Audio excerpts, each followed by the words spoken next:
Welcome to Hershey Middle School, and welcome to our production of Sherlock Holmes, a radio mystery. My name is Mrs. Aubrey Krebs, and I've had the pleasure of directing the 44 students that are on the stage this evening. We have 25 in the cast and 19 crew members that have helped us pull together this show in just a little over 2.5 months. And we're blessed and excited to show this to you. So without further ado, enjoy.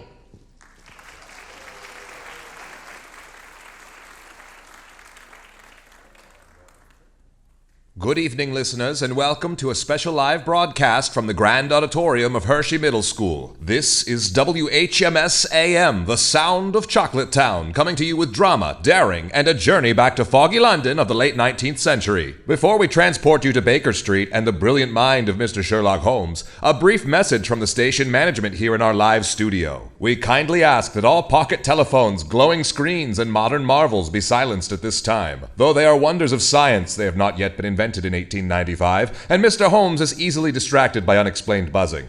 Photography and recording of tonight's broadcast are strictly prohibited. After all, one never knows when a photograph may become compromising.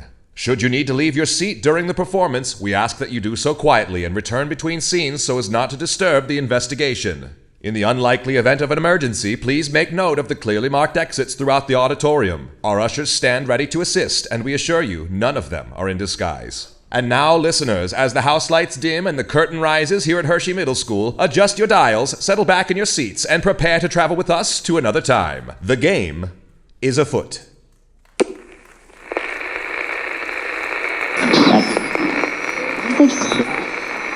You're listening to WHMS AM, Hershey.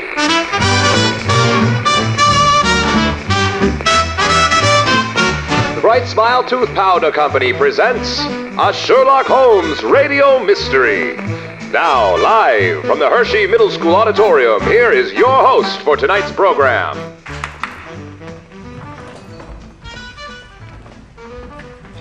Good evening, ladies and gentlemen, across the airways. This is WHMS AM, the sound of Chocolate Town, bringing you another thrilling hour of mystery, laughter, and good old-fashioned storytelling. Settle in, adjust your dials, and let your imagination do the rest. We're proud to bring you tonight's feature presentation of Sherlock Holmes Radio Mystery. But before our story begins, a message from our fine sponsors. Tonight's program is brought to you by Bright Smile Tooth Powder, the powder that shines with confidence. Sir, my friends keep fading away whenever I smile. Great gumdrops! That's not a smile, that's a hazard. Try Bright Smile Tooth Powder. Just one brushing, and your grin will sparkle brighter than the silver foil on a Hershey's Kiss. Will it help my breath too? It has to. Bright Smile, approved by both dentists and detectives. Brush in style, brush a while. With Bright Smile Tooth Powder.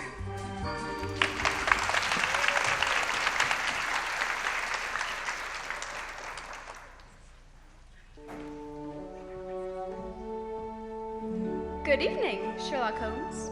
I'm afraid you have the advantages of me. You cannot deduce my identity by the powder I use or my logics by the mud speck on my shoe. I could, of course, though I have no reason. But now that you mention it, I believe you live on Regent Street. Bravo, Mr. Holmes. Accurate as an arrow, in a way. You have a small, thin leaf in your hair. From a yew tree, I should imagine. There are few in London. But on Regent Street? 6. I visited Regent Street this morning, so both right and wrong, all in a bundle. More right than wrong, I suppose. Do you not dance, Mr. Holmes? Is it not a prerequisite when you tend a ball? I fear I'm here for other purposes. A murder, I assume? Something far less interesting. Defrauding of a bank. Oh dear, that is boring. Would you dance with Mr. Holmes? I am generally found more amusing than a bank. Of that I have no doubt. Well then.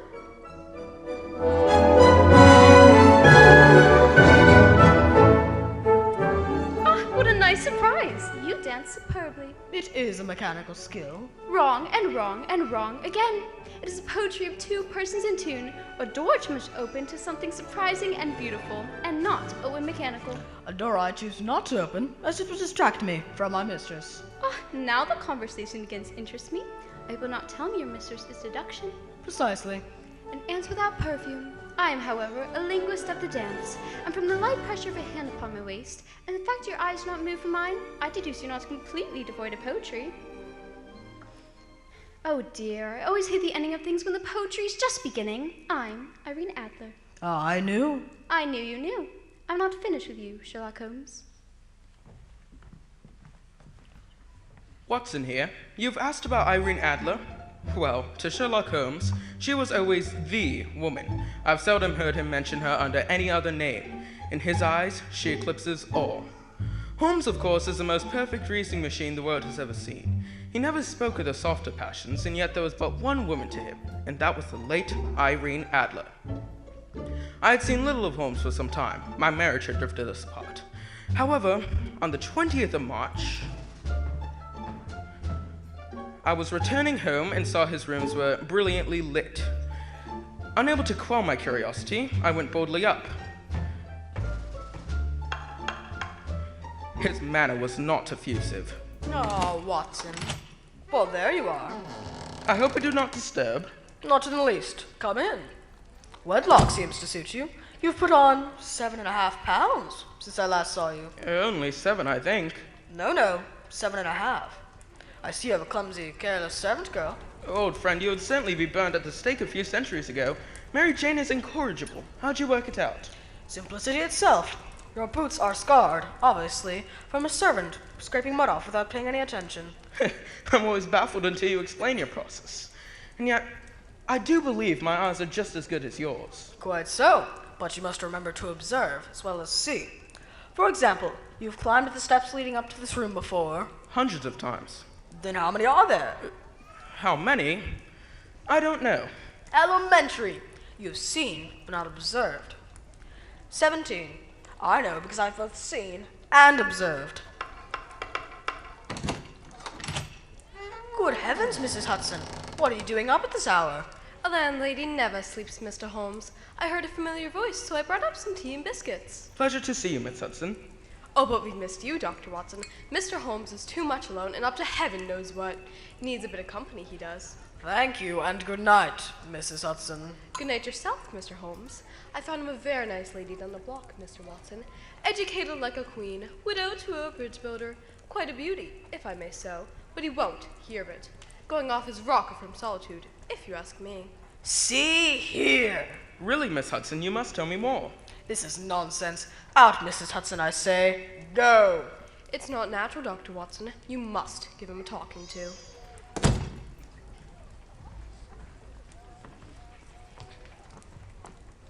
And now, friends, a few words from our sponsors right here in town, keeping your homes tidy, your hair dashing, and your reputation sparkling. Everclean Soap Flakes.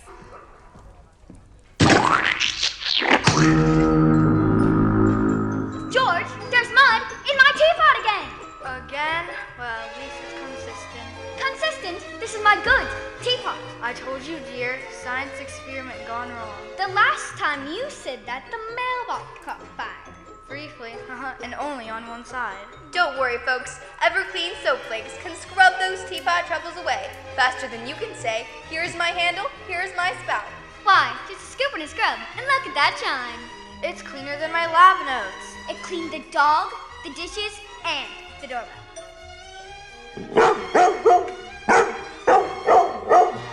The dog's still ringing. Elementary, dear. Everclean Soap Flakes, making homes sparkle and husbands nervous since 1898. If it's dirty, don't scream. Make it Everclean.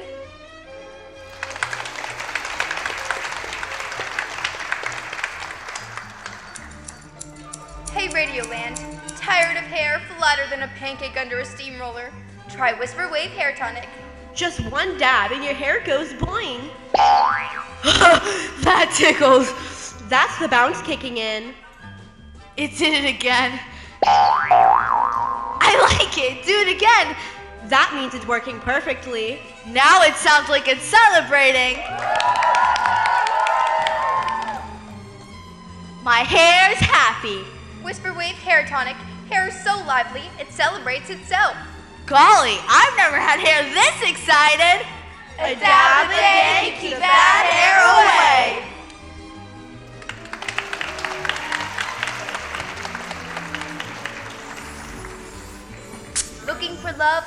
at least a few extra second glances from passersby, then step lightly, spritz wisely, and discover Lady Lavender's perfume, a fragrance so refined it practically curtsies before you do. I sprayed some on, and the postman bowed, apologized, and asked if I was royalty. Naturally, Lady Lavender's is 90% charm, 10% mystery, and 100% chocolate town sweet style.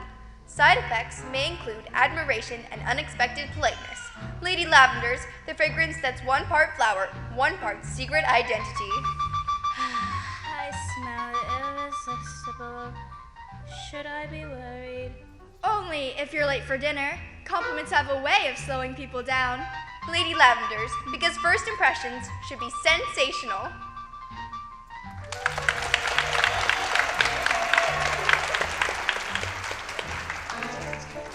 And now, listeners, WHMS AM, the sound of Chocolatown, returns you to our story and Dr. Watson and his remarkable companion as the mystery continues.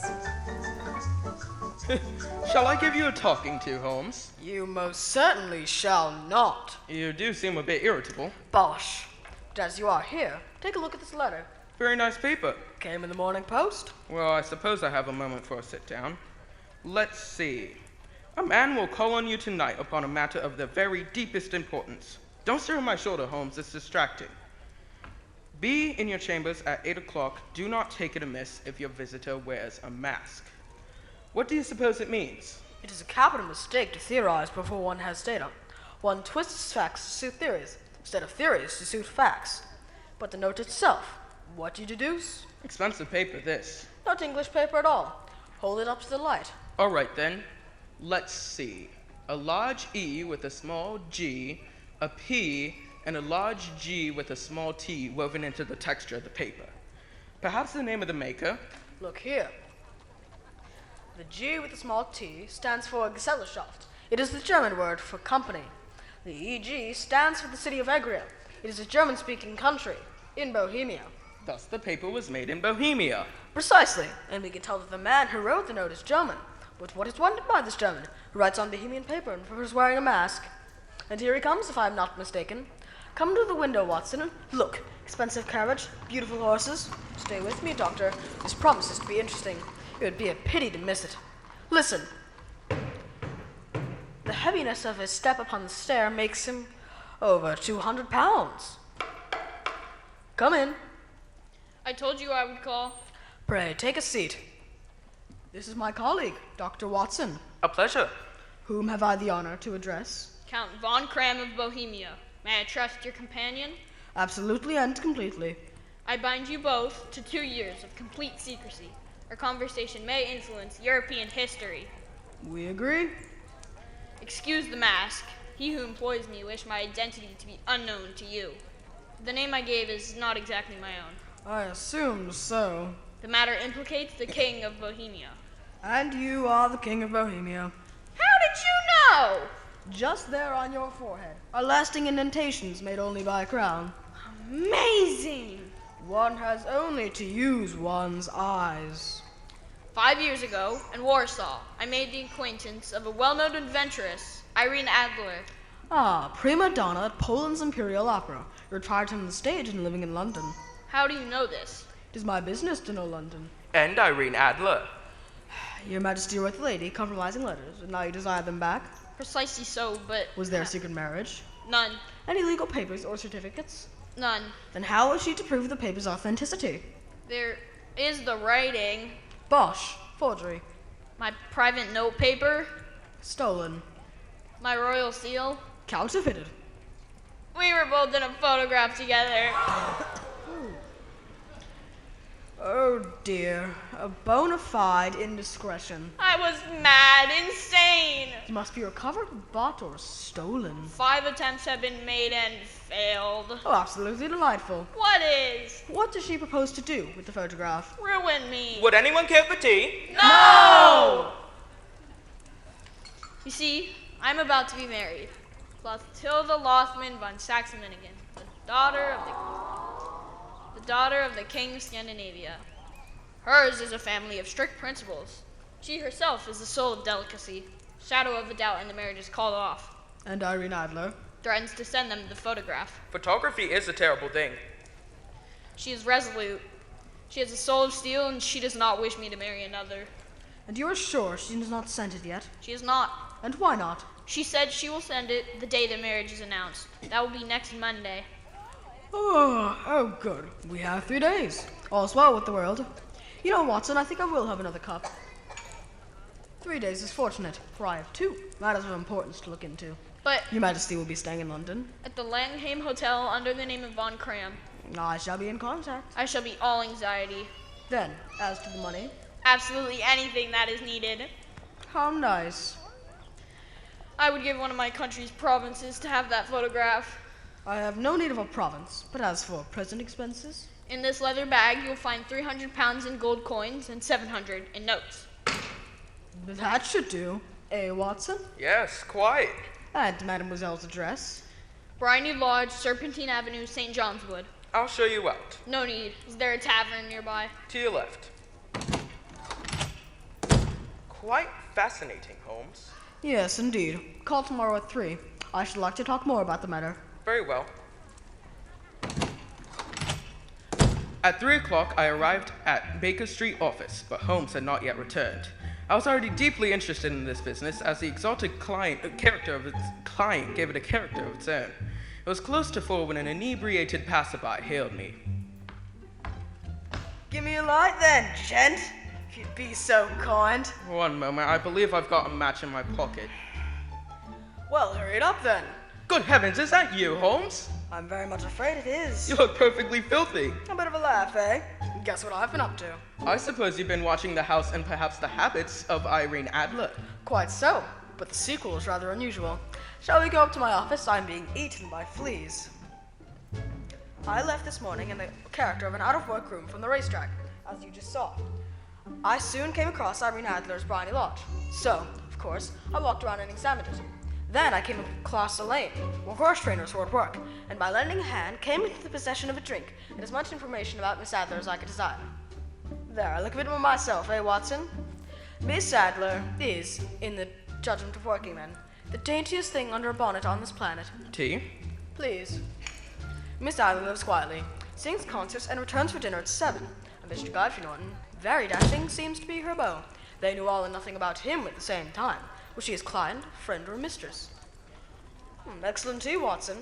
Now, if client, perhaps she has given him the photograph for safekeeping. If mistress, it is less likely. I fear I bore you with the details. By no means. The woman intrigues. Oh, does she? Not in the way you insinuate, Watson. You I speak- are a curable romantic. I speak not of romance, but of your intense interest. There are criminals aplenty to do me that service. Not the same thing at all, I'm afraid. Your marriage has addicted you to nonsense. Admit you've spoken of her often. Miss Adler deserves attention, for she has both a mind and chance to excel at crime. And that's the only reason you pursue her? Listen here. This is nonsense. As I was walking back from my house, a cab drew up, and a remarkably handsome man jumped out. Godfrey Norton, without a doubt. Cookie? No, thank you. Mr. Norton marched from the Adler home and was there half an hour. Presently, he stepped out to a cab, shouting, "Drive like the devil to Gross and Hankey's on Regent Street, and at the Church of St. Monica on Edgware Road." Intriguing. Away he went. If you gesticulate like that, Holmes, you'll break the glassware. Suddenly, out shot Irene Adler, who had a second cab and gave the same address. This being too good to lose, Watson, I commanded a third cab and the race was on. Upon arrival, a run into the church, and there they were, clergyman in hand at the altar. Norton immediately ran toward me, crying out, "You'll do!" What then? He yanked me by the arm, saying, "Come, man, only 3 minutes or it won't be legal." So there I was, Watson, serving witness as they tied the knots of matrimony. Preposterous! Knots tied, I signed as witness, as the clergyman required. Norton gave me a sovereign and rushed out. Irene, sprinting by his side, shouted, "Meet me at the pocket 5." They then left in separate vehicles. This is why I'm in need of your services, Watson. Delighted. You do not mind breaking the law? I'll try anything once. The cause is excellent. Done. I knew I could rely on you. Explain. It is 5 now. In 2 hours, we must be on the scene. Madame Irene returns at 7, and we must be there to meet her. At what time will you call upon her? I have already arranged for this to occur. You must not interfere, come what may. In no case. Doing nothing whatsoever. There may be a small unpleasantness. Do not join in. It will end in my being conveyed into the house. Minutes later, the sitting room window will be open. Station yourself by the open window. Done. I will be visible to you. Yes. Then you will throw into the room when I give you to throw. Excellent. Then cry, fire! Quite follow me? I have learned the part and I will perform. First rate. I must leave now as I have to prepare for the new role I have to play. Very well. My role, as it always has been, is that of a minor player involved in a necessary action. Glad to see you're still here on the landing. I forgot to itemize your work. Take this. It is an ordinary plumber's snake rocket with a cap at each end to make it self-lighting. Your cry of help will be taken up by quite a number of people. Then, Watson, walk to the end of the street. I shall rejoin you in 10 minutes. Have I been clear? Yeah, eventually. Good. I have makeup to apply. Wish us luck. I do not despair at my small part, for it allows me to watch and analyze a certain sort of genius at close range. The British stage has lost a fine actor, but the nation has gained its greatest specialist in crime. At 6 o'clock, I arrived at Bryony Lodge. Holmes was disguised as a simple-minded clergyman with thick glasses and a benevolent curiosity. You see, Watson, this marriage rather simplifies matters. The photograph becomes a double-edged sword. Godfrey Norton would not care for it all. The question is, where do we find the photograph? On her person. It is unlikely she carries it about with her. The king is quite capable of having her waylaid and searched. Where then? Perhaps with her banker or lawyer. But why would she hand it over to anyone else? Remember, she has resolved to use it within a few days. I have come to believe it is in her own home. But how will you look? I will not look. What then? I will get her to show me. But she'll refuse. She will not be able to. Explain. No time. I hear her carriage. Just as Irene Adler's carriage pulled up, one of the loafing men dashed forward to open the door in hopes of earning a copper, but was elbowed away by another and a fight broke out. Here now, get away from that. Hands off me. Have a bit of this then. Ow. Irene Adler rushed out, followed by a maid. A man charged towards her and Holmes pulled him away. Hands off me, mate. Try this shot. The man struck Holmes a blow and he fell unconscious and lay bloody on the ground. Irene Adler spoke over the crowd. You shall all be arrested! Let's get out of here, lads. Others who watched the scuffle moved forward to help the injured man. Is that gentleman hurt? He is a brave fellow. They would have had Milady's purse and watch if it hadn't been for him. Bring him inside, will you? Yes, Miss Adler. Thus, Holmes was taken in and lamps lit. I could see him in the window gently attended to by Madame Adler.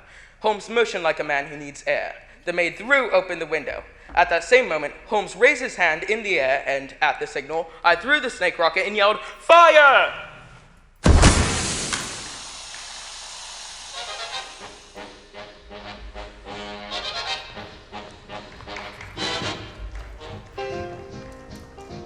As Holmes and Watson dust off their deerstalkers, WHMS AM brings a few fine words from our sponsors who keep Hershey humming. From coffee to carriages and cozy firesides.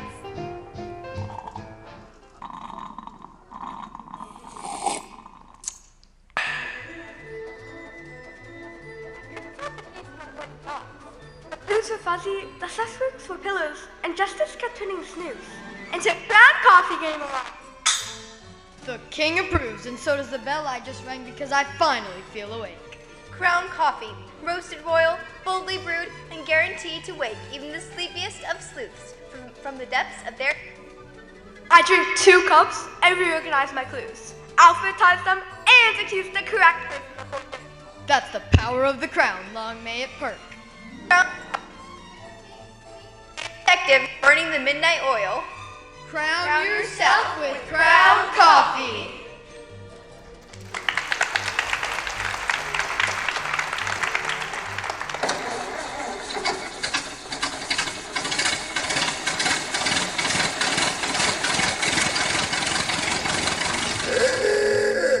My car coughs, sputters, and complains every morning like it's allergic to starting.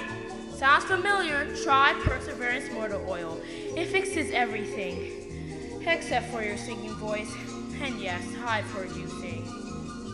Specially formulated to keep engines calm under pressure, Perseverance Motor Oil keeps you rolling smoother than a plot twist you didn't see coming. I poured it in and my car thanked me in Morse code. 1 blink for thank you, 2 for about time.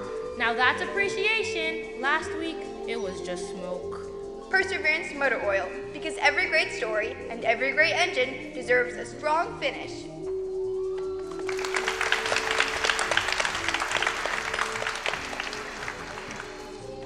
Tonight's program powered by Hearthglow Gaslight, brightening Chocolatown homes and keeping mysteries well lit since 1870, from quiet parlors to very suspicious corners. Perfect for cozy reading, especially when the book says don't turn the page. Ideal for shadowy monologues, the kind where you pause, squint, and reveal the truth slowly. And great for pretending you're in a dramatic close-up, even though this is radio.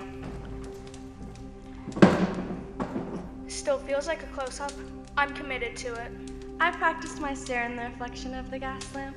I nodded solemnly. No one could see it, but it mattered. Hearthglow, because even detectives need good lighting for dramatic entrances and perfectly timed exits.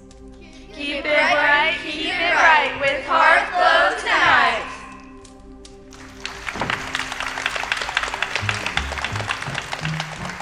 And now, listeners, WHMS AM, the sound of Chocolatown, returns you to our story as Sherlock Holmes takes the next careful step into the mystery.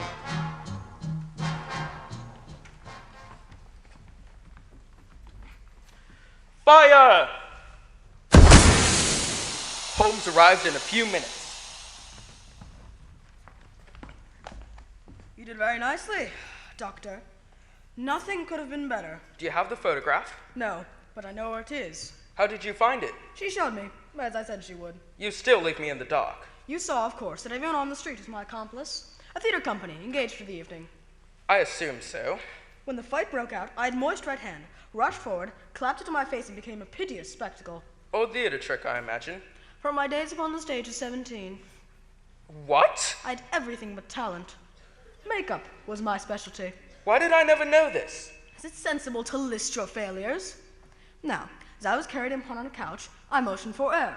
They then opened the window, and you committed arson. Or at least, smoke. And how did that help you? It was all important. The smoke and shouting were enough to shake nerves of steel. She responded beautifully.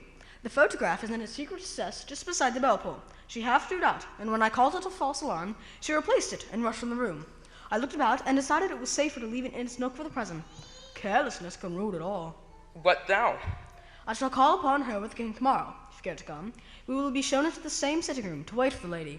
But it is probable that when she comes, she will find neither us nor the photograph. What time will you call upon her? Tomorrow. Come early for breakfast. We will depart to arrive at 9. She will not be out, so we will have a clear field. I must wire the king with no delay. Back to Baker Street, eh? Shh, someone's coming. Good night, Mr. Sherlock Holmes. Who the devil is that? I've heard that voice before. Good night, Watson. The next morning, we're on to a poached egg. When? Have you really got it? No, Your Majesty, not yet. But you have hope? I have hopes. Buttered toast, Your Majesty. No. I'm all impatient to be gone. Then we must find a cab. Not at all. My carriage is waiting. Come. You are a magician, Sir Holmes, and I cannot commend you highly enough. Take the next right onto Bryony Lodge, driver. Quickly, man. You should know that Irene Adler is married. Married? When? Yesterday. To who? To an English lawyer named Norton. But she could not love him. I am in hopes that she does. In hope? But why? Because it would spare Your Majesty all fear of future annoyance. That seems impossible to know. If the lady loves her husband, she does not love Your Majesty. If she does not love Your Majesty, then why would she interfere with your engagement? It is true, and yet... Do speak your mind, Your Majesty. What a queen she would have made. I quite agree. You know her? Know her? No. I have danced with the lady once. Good heavens, you dance? I have heard it called the poetry of two persons in tune. Which is, of course, rubbish. Of course. I believe there are very few people in this world who, once met, leave their imprint on you. She, unfortunately, is one. A very romantic idea, Your Majesty. We're here, Bryony Lodge.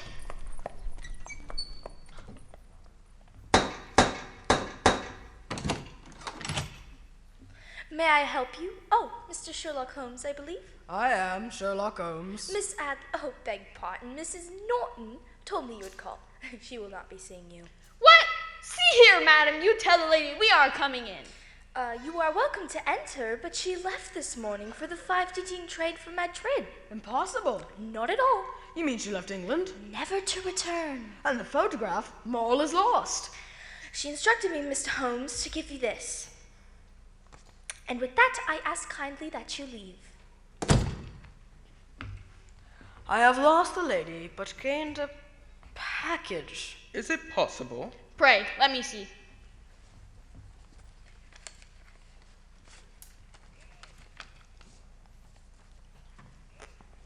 It's only a photograph of Irene Adler herself in an evening dress. May I see? Well, it's certainly not the photograph. Let's see. An accompanying letter to Sherlock Holmes. To Sherlock Holmes, Esquire, to be left till called. Let me see. My dear Mr. Sherlock Holmes. You really did it very well. You took me in completely, Mr. Sherlock Holmes. I've been warned against you months ago. You know, Mr. Holmes, I found it hard to think evil of such a dear old clergyman even as I understand costume. I myself have often dressed as a man to take advantage of the freedom it allows. As a man, I followed you to your door yesterday and so made sure I was really an object of interest to the celebrated Sherlock Holmes. You will recall I said goodnight to you. I knew it! Therefore, my husband and I thought the best resource was flight. Thus you will find the nest empty when you call. As for the photograph, your client may rest in peace. I love and am loved by a better man than he. The king. Here you are, Your Majesty. I hardly dare look. The king may do as he will without hindrance from one whom he has cruelly wronged. I keep the photograph only to safeguard myself and to preserve a weapon which will always secure me. I leave instead a photograph your majesty might care to possess. Mr. Sherlock Holmes, a great pity you don't dance. Very truly yours, Irene Norton. What a woman! Oh, what a woman! Did I not tell you how quick and resolute she was? I am sorry I have not been able to bring Your Majesty's business to a more successful conclusion. On the contrary, I know her word is true. That photograph is as safe with her as if we had put it on the fire. I am glad to hear Your Majesty say so. I'm immensely indebted to you. Pray, tell me what your reward should be. Your Majesty has something I should value highly. You have but to name it. The photograph you hold. Irene's photograph? Good heavens, certainly if you wish it. I thank Your Majesty. Then there is nothing more to the matter. Don't show it. You are a surprising man, Mr. Sherlock Holmes. I wish you also goodbye, Dr. Watson. I have the honor to wish you too a very good morning. It was over, and that's how a great scandal was averted. Holmes told me that some 3 years later on, he was returning home on a moonless evening. Mr. Sherlock Holmes. Mrs. Irene Norton. You see through me immediately. You are more memorable than any disguise. Am I, Mr. Holmes? You have need to hide yourself away. Only for my freedom and entertainment. Your husband? He has business elsewhere in Europe. Would you dine with me, Mr. Holmes? I fear I must not. You must not, or you dare not. I've often thought of you. And I of you. In a world of patterns, you are an original. Not perhaps so much as yourself. Do you believe all things to be a matter of fortune and time? I believe all things to have a reason that with logic and deduction can be clearly understood. I deny logic quite regularly. And I cannot.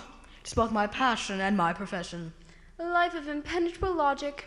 How dreadful. It has its fascinations. It must. Most men would dine with me. For most men, it would only be dinner. I must go.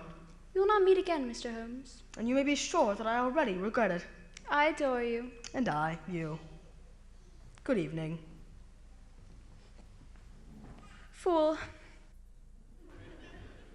To Sherlock Holmes, the softer passions were admirable things for the observer, excellent for drawing the veil from men and women's motives and actions. For himself, however, they introduced a distracting factor, which might throw a doubt upon all of his mental results.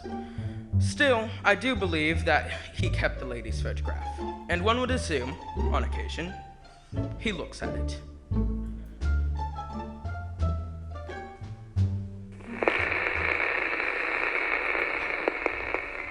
You've been listening to a Sherlock Holmes radio mystery, a tale of wit, disguise.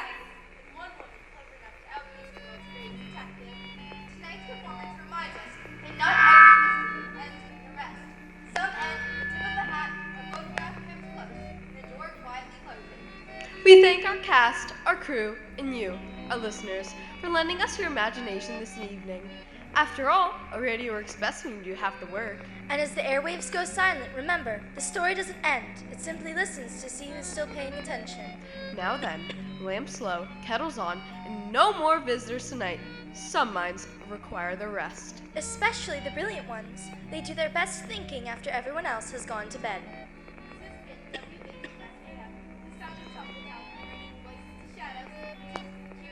Drama to the dial.